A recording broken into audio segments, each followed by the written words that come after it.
Hey guys, just before we start, I'd like to thank our new patrons from the month of March. So thank you, Amber. Thanks, Jules, for upping your pledge. Welcome, John. And as well as some people who dropped some change in the tip jar. So thank you, Lindsay, Meredith, and Carrie. You guys are so supportive of the cult, and I appreciate you guys so much, especially in this weird COVID-19 time zone we're living in. And now on to the episode. Welcome back, collective devotees. We're back with Allison, who is not your little lady. Hey. I'm my own. We are having too much fun and have had some sake. Some sake, but had to make sure I could read. So I cannot continue to drink. I gotta go grocery shopping after this. Oh. You know, night grocery shopping is very underrated. Uh-huh. You have to go like 9 o'clock is that sweet spot because they're restocking, but everyone's gone pretty much. When I worked in newspapers, I was always working the 2 to like 8:30 shift. And so I would always, like when I went grocery shopping, it was always like at 9 o'clock and like the Publix closed at 10. So I'd just be in there by myself for the most part, picking up things and like no lines. It was amazing. It's amazing. Yeah. It's the best thing ever. I love it. I used to do it in college all the time. It was great. It was me and all the international students who had cars nicer than anything I'll ever own.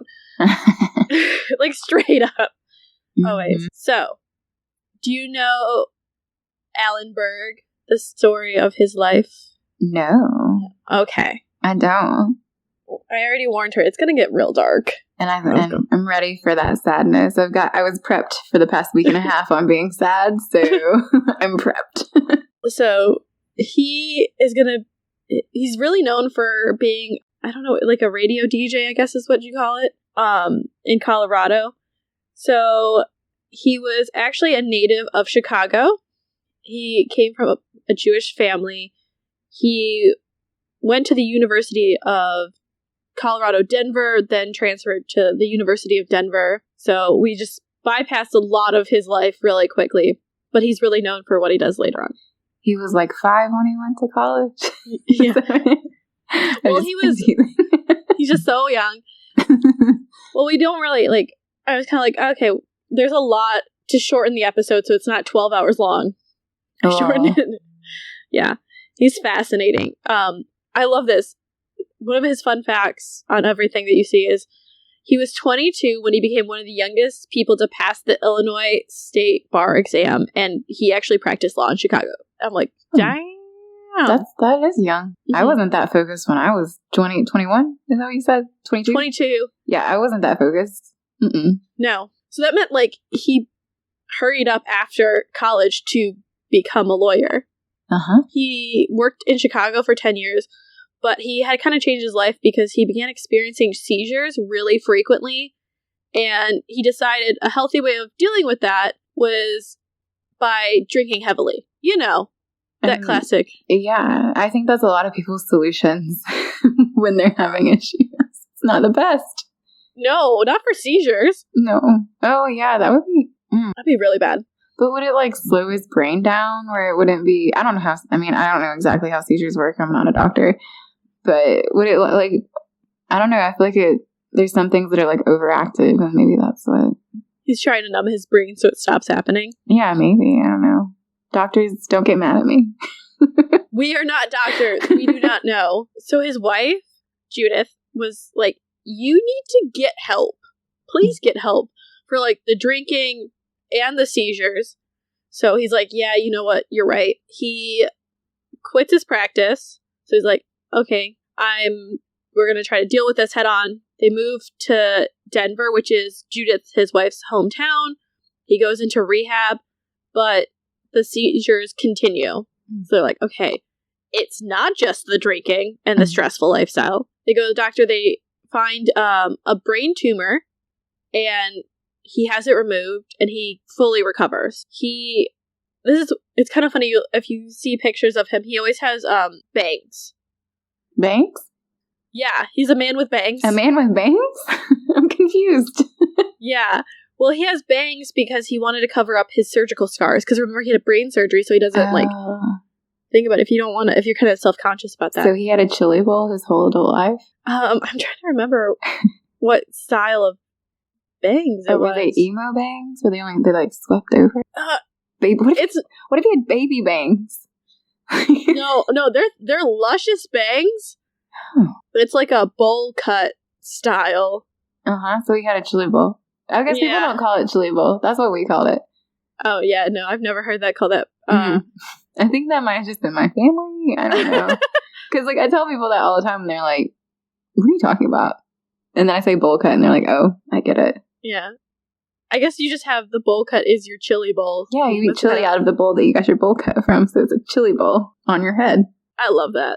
So, they stay in Denver. Alan decides to open a clothing store, and this is where he would meet KGMC talk show host Lawrence Gross. They really become friends, and Gross actually has Berg on a show several times, and Gross goes to take a job in San Diego, and he goes, you know what? Who should replace me? This guy, Alan Berg. And we see him actually taking the position, but then moves to another station in Denver called KH. It looks like K-How. K-How. K-How in the morning. I don't know. He gets fired from that job, goes back to KGMC, and then we see him out of a job again because the station was like, you know what? We're going to do all music. So he loses his job because of that. Since he was so popular when he was on, he's getting courted by a couple stations, and he decides to work with KOA starting in 1981. And this is where he'll work up until his death. You could receive his radio show program in more than 30 states, which, damn, that's a lot. Impressive. He's known for being liberal, social, and political views. So he swings pretty far left. And I didn't realize this was the unintentional theme of these two episodes, but we're gonna go with it. And really was known for upsetting callers to a point where they couldn't really talk. They were stuttering, sputtering, like all of that. And then he would berate them. Oh. Yeah. That's kind of mean. Yeah, it's not the best, but... I feel like he would berate me on the episode that we recorded before because I'm such a terrible reader out loud. I think it was mainly for some people who were, like, spewing hate or, like, things like that. Oh, so he would berate the people who were being hateful. Yeah. That's fine. That's fine. So, Clarissa Piccola Estes, who wrote in 2007, quote, he didn't pick on the poor, the frail, the undefended. He chose Roderick Elliott and Frank Bud Farrell, who wrote The Death of the White Race, an open letter to the Gentiles, and other people from white supremacist groups, the groups who openly espoused hatred of blacks, Jews, leftists, homosexuals, Hispanics, and other minorities and religious groups, end quote. And she is of the Moderate Voice website. So he really was that person who was like, I'm going to speak it. I'm going to defend the people that are basically getting beat up on these and try to make these people realize the issues and their viewpoints. I take back everything I said about him being mean and not nice. He really had no problem viewing his opinions on air really confidently, really energetically. He actually enjoyed it. He really would get people to call, especially like white supremacist groups. And now you can see where this line is going. We have a listener who remembers turning on and hearing him in 1981. He was talking about, anti-Semitic people, like latent anti-Semitic people. Quote, I know that you're listening. I want you to call B and tell me why you don't like Jews. Let's not pretend this doesn't exist. Let's stir it up. You're anti-Semitic and you know it, and you've got real feelings about this, and I want to find out what they are, end quote. So he's just basically being like, you have issues? Let's explain to me what these issues are. I mean, that's a really good practice of calling in instead of calling out, even though he's like asking them to actually call in. But it's like actually having a conversation about it, I think, is more productive than ignoring those people. If you're not the person that they're being violent or racist or terrible towards, like if you're a part of the same racism and they're being like that. Like, I think it's the best way to move forward. This is really what he gets his following, because he's willing to risk a lot and use his voice for his opinions. Mm-hmm. So, and he would get the groups that like hated minorities. He would get them worked up, criticize them, and hang up before they could rebut his statement. So it was Maybe he's not calling in. Maybe he's just really. He quickly came upon this like one target. It's a Christian identity movement who thought Jews descended from Satan, and I'm just like, wait, what? What? Have they not seen the Bible? Okay, cool. So he would attack them and like other groups and just kind of like point out how out there their beliefs are. But because of this, he constantly got death threats and hate mail from white supremacist groups. Quote, hopefully my legal training will prevent me from saying the one thing that will kill me, end quote, he once joked.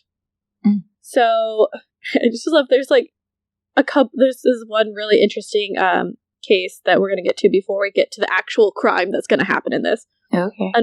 On March 5th, 1982, Berg called Ellen Kaplan, who at that time was the Colorado Secretary of State and had actually been in the news recently for yelling insults at Henry Kissinger when she spotted him in the Newark airport, so New York City, New Jersey. Because of this, his Kissinger's wife, Nancy, attacked Kaplan. By the way, Kissinger, he's not the best person, but probably not the greatest time to yell at him because he's on his way to Boston to undergo a coronary artery bypass operation. You don't want to stress that man out. No. He'd have a heart attack right in front of you. Oh my god, imagine how bad and so it was all over the news. Berg got Kaplan on the phone. She answered, he introduced her as a vile human being, and praised Nancy Kissinger's attack on her. So, like, he's, like, controversial, to say the least. Kaplan hangs up, but he continues to ridicule Kaplan and, like, verbally abuse her for the rest of his, I guess, hour. I don't know how long his show was. Mm-hmm. They never said, but I'm assuming most radio shows are about an hour or so. I think so, yeah. This got his radio station KOA a lot of complaints by listeners, Kaplan's boyfriend, and really the lawyers of the station were like, yeah, you should suspend him. So he's suspended a couple days, and this kind of tones him down. And as his wife said, she goes, he was an angry person. Quote, he wanted people to look at themselves and to be conscious of their thoughts and to take responsibilities for their attitudes and decisions, unquote. So he was one of those people who's like, if you're thinking this, look at why you're thinking of realizing your thoughts and your attitudes have, like, consequences. Mm-hmm. So, June 18th, 1984, it's around 10 p.m. in Denver. Yeah, we're in Denver. Alan Berg pulled into his driveway after having dinner with Judith. They had separated at this point, and he was trying to reconcile. They were still good friends. He steps out of his black Volkswagen Beetle convertible, and all of a sudden he's hit with a flurry of gunfire. The assassin had illegally converted a semi-automatic weapon into an automatic weapon, and he shot him 12 times. Whoa. That's a lot. Yeah. Yeah. I'm laughing, but I don't think it's funny. It's just like a lot of shots. Like, wait, it's a nervous laugh, yeah. That's like intent to kill. Like, that's not, you're not playing when that happens. He was pronounced dead at the scene. There really was no immediate suspects. Because remember, he had been threatened a lot. But no one really thought people would go through with it. Right. So, because he had been targeted before by death threats and all that, everyone was like, it's pretty targeted. We just don't know who it is yet. Right. His co-worker from KOA, Ken Hamblin, said, quote, it was an assassination, unquote. Mm-hmm. And his Berg's other friend, Allison, referenced it as a gangland killing. This brought the FBI got involved. Like, it was real bad. Mm-hmm. They figured out the weapon used to kill him was traced to the home of the member of the Order, which was a white supremacist organization that also was called the Silent Brotherhood. I think it was those dumb names, like that one that just came out, like in actually the 26. It was like a 21-year-old, 23-year-old, and 26-year-old up in Calhoun, Georgia. Just I mean, it's 45 minutes from my hometown, and then I think maybe like an hour or so from here, maybe a little less. Those people are called the Base. It's like, could you not come up with better names? Like, those are stupid. The Order, the Base. Like the Silent Brotherhood kind of is better. That is better, but I mean, stop trying to act like you're bigger than you are. Like, you're just scared. So this was, one of those. Berg had gotten into heated arguments with the callers, and really, the last producer to work with him, Antha White, recalled the one in particular. This was the Christian identity group that argued that Jews were descended from Satan. And remember, Berg was Jewish. On top of it, the Denver Post called their exchange rancorous, and this is really what the producer White believed got him killed. Because, I mean, as soon as there was 47 police officers were dispatched to solve the murder, and they all kind of agreed, they're like, nah, this seems fishy. 11 shots, of course it's fishy. Yeah. And especially because they got so heated in that exchange. And I'm like, they do realize the radio stations record their shit. Yeah. Dumb. So the Order was a militant white supremacist group. So not just a white supremacist group, a militant one that had already been implicated in a series of robberies, taking around $4 million and a counterfeiting scheme because they were using that money to overthrow the U.S. government, which they referred to as ZOG, or the Zionist Occupation Government. I can't. I can't with these people. It's such a dumb name. Yeah, I mean, and too, it's like they all think that they're like the smartest people in the world, and really dumb every time. They're never a smart person. It's just like, do you want to hear how dumb it gets? It gets dumber. Yes. So the Order was pretty much known to keep a list of Jews, black people, federal agents, judges that they wanted to execute. Where did they keep this? And why do we know about this? Great question. It was circulated on a white supremacist computer bulletin board system, aka early internet. Oh, I see. And you know how had really great control of the early internet? The government.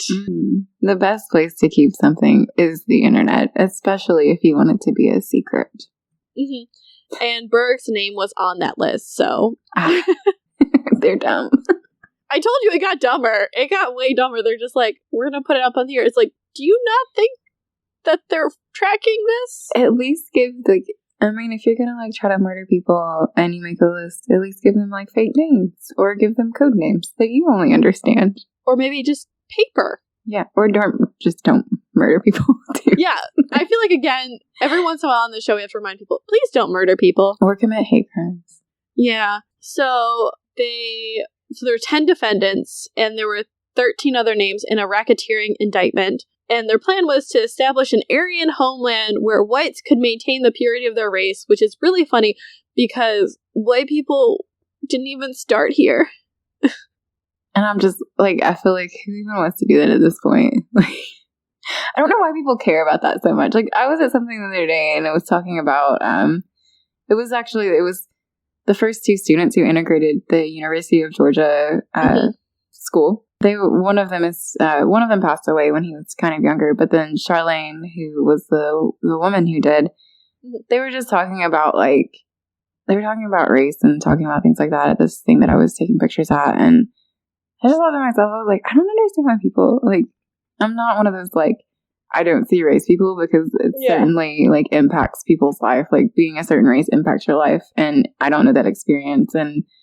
But I just don't understand why people are so obsessed with maintaining the race. That doesn't make any sense. Why do you care? Why we're all it's a human. It's not.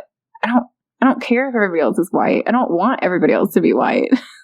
This went all the way up to the U.S. District Court because hate crime. And they heard that the defendant, Bruce Pierce, allegedly the gunman, and we're going to go through all the individuals. He scared neighbors with automatic weapons, he would fire the weapons at the home he rented in Montana. So, smart and once issued a threat, quote, there's going to be dead cops in the road, end quote, if anyone tried to stop him. What? Yeah. And this is a white man, obviously, because if it was a person of color, they would be arrested immediately. And not even arrested, they'd probably be shot immediately. Yeah. And this is in Montana, too. And people are always talking about Alabama, but then, like, there's those people that they live out in those places that are like Montana, Wyoming, like South. I'm sorry for everybody who lives there, but I was in Alabama. The Upper Peninsula of Michigan. Yeah, like all these people who do this like crazy stuff who like are trying to go against the government, but everyone's worried about how like terrible all the white people are in Alabama. It's like, you need to think probably about other people too. Wait, you don't know someone who's in a militia? Is that just me? I know one person in a militia, and he's from the UP. What is he like? What is it? Why is he in it? It's just a thing you do up there. You join a militia? So this is really where the police, like, they hear about this. They probably find the list on the early internet, and they're like, okay, we got to figure out which members. They quickly go to the head of the group, Robert J. Matthews, which is the whitest name I could think of. Robert John Matthews. Oh, it's J. It's not even John. It's just J. Oh, well, is it the abbreviation J or J? No, J-A-Y. Oh, man, fuck J. That's my ex's name that just broke up with me. So. Really, fuck him. Yeah. So he was thought to have been the lookout. So he's the, like, you know, they're looking at, and he was out in Oregon, so, like, they just scattered into the wind. He nearly escaped arrest in the motel in Oregon. He holed up in his house on a rural island in Washington state with a shit ton of weaponry. They referred to it as a heavy arsenal, which means, I'm guessing, a lot. And I mean, there's areas in Washington state you could fucking do that. People would be like, yeah, that's just Crazy Joe. That's fine. That's terrifying. That's absolutely. One of my former bosses told me about all the ARs he had, and I was like, "Are you serious? Why? Like, are you like?" You make me feel really stressed out because I know that you're always like really stressed out, and like now I'm worried that like you're gonna come in here and like try to be like stressed out on us. Like, I don't want it. No. So it took 36 hours of sieging the island/house. There were over 100 agents involved. And it took, like night and day. As soon as it got dark, they had the helicopters dropping flares to illuminate the house. Well, it caught it on fire. Ooh, did they burn? And, well, there's Matthews is only in there, so there's one person in there. Did all of the ammo go off? Did it just start exploding? So the house is on fire, and they're like, surrender. And then he just responded with machine gun fire as the ceiling caves in. I'm laughing because it feels like an appropriate death for this, like, dumb person. It's like a movie death. Like, legitimately. It seems, I was like, when I was reading, I was like, what is happening? So, the problem is, it's a real key link to the murder. Because he was the chatty Cathy of the group. He went around and talked about it to a lot of people. And really no one else confessed. There was really no other witnesses or evidence. So they're like, they needed him alive, and everything's on fire. So I don't know if the ammo went off. That is a valid question because ammo is like the gunfire is heat induced. So yeah, I feel like it would just be like and there's 100 agents everywhere. So you're just like, what do you do? Just lay on the ground until it stops? And lay he's also down like shooting really flat, as flat as you can be. Also, he's like shooting as he's dying. He's shooting a machine gun. So. Why does he have a machine gun? And now I'm having flashbacks to Scarface. Yeah. Okay. So, because of this, prosecutors are like, okay, let's try to get them under a RICO statute. So that's the Racketeering Influenced and Corrupt Organization, aka like how you normally get organized crime and stuff like that. Mm-hmm. So they wouldn't be tried for first-degree murder, but they could be tied in a racketeering scheme that included the murder along with, you know, the robbery and the counterfeiting. So they're like, okay, there's other things. So we could smush it all together into a case so we can at least get some justice. There's a lot of hand motions happening. There's boxes and things I'm doing. And they manage to actually get enough evidence to do this. We also have Bruce Pierce, who is the alleged trigger man of this, John Craig, who allegedly gathered evidences about Berg's coming and going, so he watched the house, watched him. We have David Lade, who was the getaway driver. He was also, in case you want to know how great this guy is, he was a former Klansman. He was also part of the neo-Nazi Christian identity group, which is known as the Aryan Nation. Neo-Nazi and Christian, like, they're just, like, those are just the same thing, in a sarcastic way. I don't think they're the same thing. They don't mean the same thing. Like, Christians should not be neo-Nazis. Like, you shouldn't be. If they've read the book, no. Yeah. So, Lane had actually called into Berg's show in the past and had gotten into these verbal arguments on air. When they talked to him about the murder, he goes, I didn't do it, but I'm not mad that it happened. Ooh. Mr. Sassy. That's my verbal, like, determination of it. But basically, he wasn't regretting that Berg was killed like that. I'm like, not great. So there's also Richard Scutari, who is another lookout. And really what keyed it all together is the gun was found in a home of another member of the Aryan Nation who was associated with the order. So it's like a whole tangled web of white supremacy that murders people. So the RICO trial, they really focused on the conspiracy aspect of it, and they really looked for who organized it, and the founding member of the group, the Denver Paw Perimeter, like, they were trying to figure out why he was targeted. And this is in the 80s. This is the largest trial of a white supremacist group in the country at that time, because, you know, anytime they did anything, they had to move them or deal with them, and the U.S. government and law enforcement has known about the white supremacy problem for a while. We're just now talking about it more, which is terrifying to think about. Well, I mean, the history of the police is insane. Like, especially in the South. I really want to get someone to come on my podcast to talk to me about it, because it's like policemen back in the day, like, basically were slave patrol. Yeah. And it's like, what? Like, that evolved into what our police officers are today? Like, how have you trained them differently? How have you, like, made yourself separate from what this is? And I don't just, like, cops are fine. I don't dislike cops. But it's still, like, how do you separate yourself from that legacy? Like, how do you do that? Why haven't you, like, done it and talked about it? Yeah. Oh, yeah. Nope. Sorry. It's a problem everywhere. Yeah. The main thing was, okay, so you're putting white supremacists on trial and members of the order. Well, the law enforcement knew that the order was highly militarized and really tended towards brazen acts of violence. So anytime you have to move these guys from prison or jail to the courthouse for their trial, because again, 80s, we do not have video conferencing and stuff like that. It's really hard to do. They would have 20 heavily armed U.S. Marshals escort the defendants into armored vehicles to transport them from the jail to the courthouse. A lot of protection for people who suck. Yes. But you have to think about if, like, they get broken out or something, you're not going to get the justice, and you're probably not going to find them. That's true. I was thinking more of somebody, like, trying to assassinate them. I was thinking about the wrong side of it. Also, you have to think about the fact that it's going to hurt the officers protecting them. True. So they also have to basically take different routes every morning, every evening, so they're not attacked. It's a lot of work. So those marshals also have to remain in the courthouse halls during the proceedings to make sure nothing happens. Mm-hmm.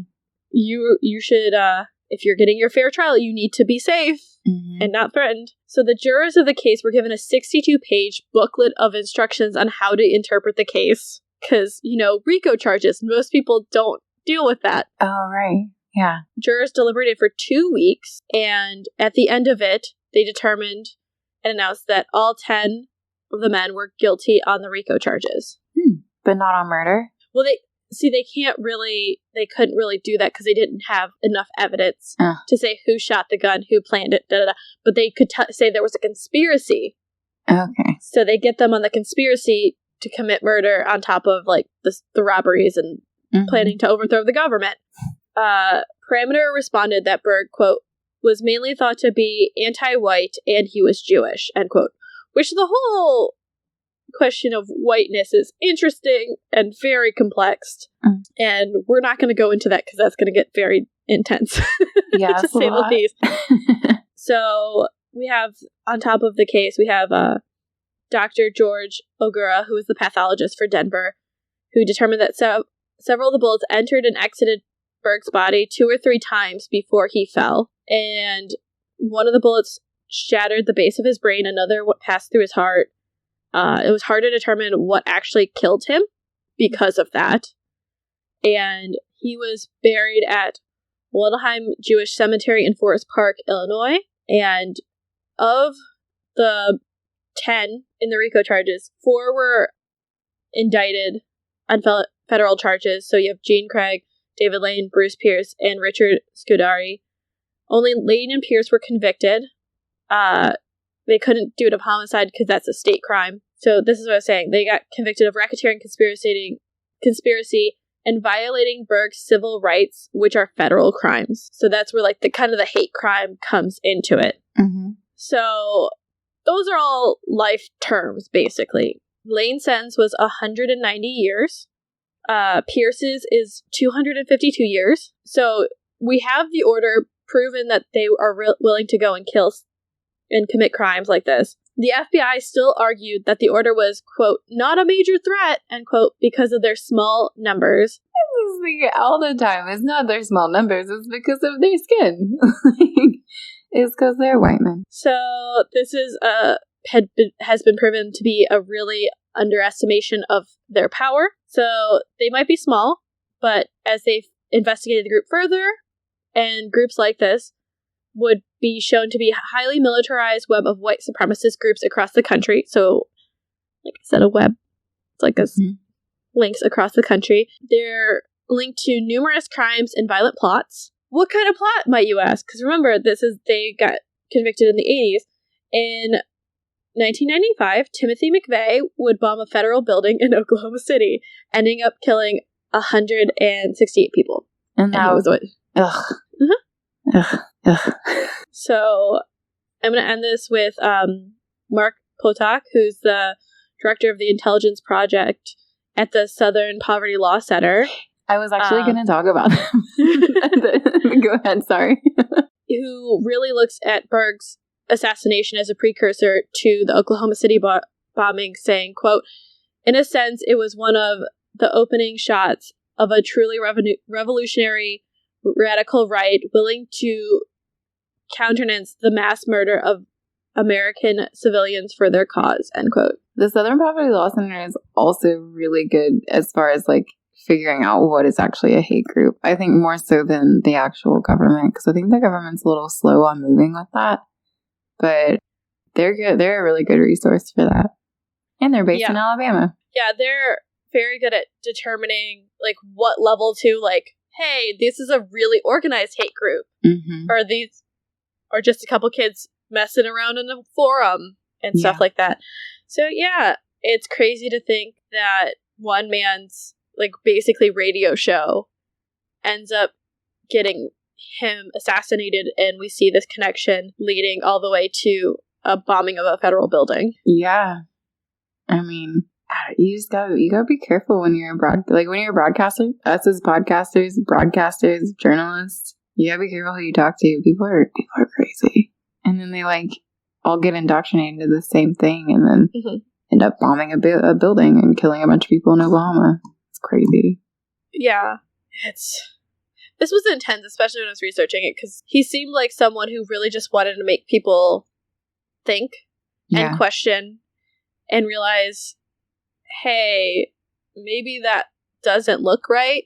Mm-hmm. And not everybody can handle that, I guess.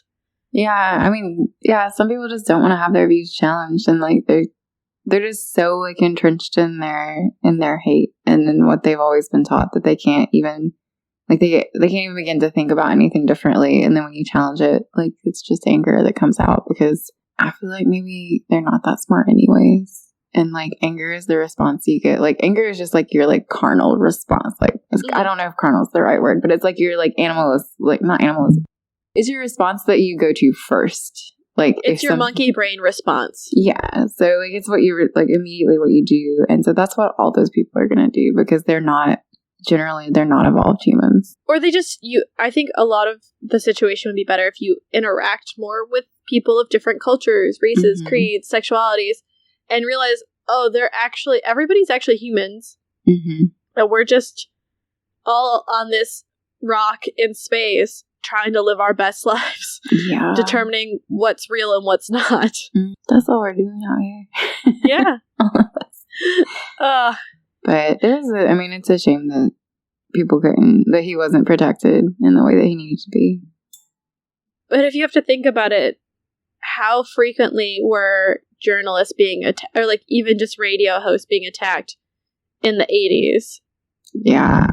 I mean, just getting out of journalism now, like I've been out of it now, I think, what is it? I guess like 2.5 years at this point. And like, I mean, it's scary. Like, it's scary being out there. Like, it's not even stuff that you like when you're writing that stuff and when you're taking pictures, or like for him, it was his opinion and it was what he was wanting to talk about. But like for a regular, like for just like a journalist that's like a print or like broadcast, you're just out there to tell a story. And always, like, in the last couple of years, it's just that, like, people are so aggressive towards you, and people are so, like, always being like, oh, the fake news media, and, like, not believing you, and, like, it's a really hostile environment for journalists right now, and it's scary. Like, I'm glad I'm not in it, but at the same time, I'm still, like, I don't think I'm ever not a journalist. Like, once you're a journalist, I feel like you're always a journalist. But I feel for everybody who's out there, like, reporting, and y'all should believe your news reporters. But make sure you check your sources. Yeah, see who they're talking to, see the different points of views. You can, if you're going to do a news story leaning one way, you have to acknowledge that. Yeah, I mean, in most places, too, that are, like, that's advocacy journalism. That's not straight journalism. And I'm not gonna lump broadcast into this, because that's not what I know. I know print, but like print is not that way. Like, for the most part, yeah. For what I know, it's and we're taught, like, in journalism school to not, like, even if it is something that we feel passionately about, because there was an article that I did and I felt very passionately about it, and I knew what my opinion was, but I knew that I had to talk to the people that didn't agree with me. And so I did go and interview them and talk to them, and came back and put the article out. And the people who I happened to agree with and the people that I didn't agree with, they both came and told me that they thought the article was really, like, fair and balanced. And, like, they didn't see my leanings one way or another, which I was really proud of. And I feel like that's what, like, journalists in general strive to do. This guy on the radio, though, he, like, I mean, he was there to, like, he was just stir things up. Yeah, and that's a radio personality. I feel like it's not what. Yeah. And I don't know. I don't even know if I, like, unless it's NPR, I don't consider radio a journalist anyways. Yeah, I think in some regards he wanted to stir it up to get those conversations started. Yeah. And that's a good thing, to get conversation started, but then you have to look at both sides, and I feel like we never do that really anymore. Yeah, it's hard to do, because people just, on both sides, people just don't want to hear it. They don't want to hear it. That's another thing that's frustrating about journalism, is that, like, no one thinks you have good intentions. Not the people who lean left, not the people who lean right, not the centrists. No one thinks you have good intentions. But you do. You just want to tell the story. Oh, yeah. Get off my high horse here. Allison, you want to tell everyone where they can find you not on this podcast? Yeah, so my podcast is Not Your Little Lady, and it is on all of the podcast apps for the most part, iTunes, or Apple Podcasts, Spotify, Stitcher, and like I said before, special shout out to CastBox. And then for social media, you can find me at Not Your Little Lady on Facebook and Instagram, and you can find me at Ladies of NYLL on Twitter, and then also, too, I'm a photographer, former photojournalist, as I mentioned. And you can follow my photo page at Allison Carter Photo on Instagram. Allison, sadly, will not be back next week. We'll have a new guest. I hope y'all don't miss my accent too much. Or my political ranting. or my ranting about journalism. Feel free to tweet at her about how much you miss her accent on the show. Yay. We'll be back next week with another guest and to hear another story. Who will it be? I don't know. The list has stopped at a certain point that I've planned out. The world is your oyster. Topics and guests. Yeah. Okay. Bye. Hey there, it's Allison Carter. I'm the host of the podcast, Not Your Little Lady. Each episode features a woman living in the South outside of socially accepted norms. Listen and relate as these women share stories about obstacles they faced and how it feels to come out on the other side. We talk about things that pissed us off, the booze we like to drink, and historical women who have made a difference. Through all this, we explore the importance of women owning their past, present, and future while keeping it light and funny. You can find episodes, which are released every other Wednesday, on most podcast listening apps or at notyouрлittlelady.com. Be sure to follow the podcast on Twitter at ladiesofnyll and on Facebook and Instagram at notyourlittlelady. Happy listening, y'all. Targeted. True crime, domestic violence. We tell stories of those who were targeted by domestic abuse and investigate cases of family violence, using academic research to interpret the events. As a college professor, I think we need to stop making family violence a secret. Let's use our stories to help, heal, and provoke change. Season 3 features the case of Josh Osborne, which is a story of abuse. When he woke up, she was abusing him. When he went to sleep, she was abusing him. So his abuse was nonstop. It didn't matter what he did. It was nonstop. But it is also a story of hope. Targeted. True crime, domestic violence. Listen to us for free on all of your favorite podcatchers. Peace, my friends. Peace. Cult of Domesticity. We're available on all podcatchers. Remember to rate, review, subscribe to help spread the word, or just force other people to listen to it. Our Facebook and Twitter are at Domestic Podcasts, and our Instagram is at the Cult of Domesticity. We also have podcast merch at Threadless. As well, if you want to support us financially or show some appreciation, we have a PayPal tip jar and a Patreon, which has some pretty great perks. Any topic suggestions, feel free to email us at domesticpodcast@gmail.com. Remember to stay domestic and cult free.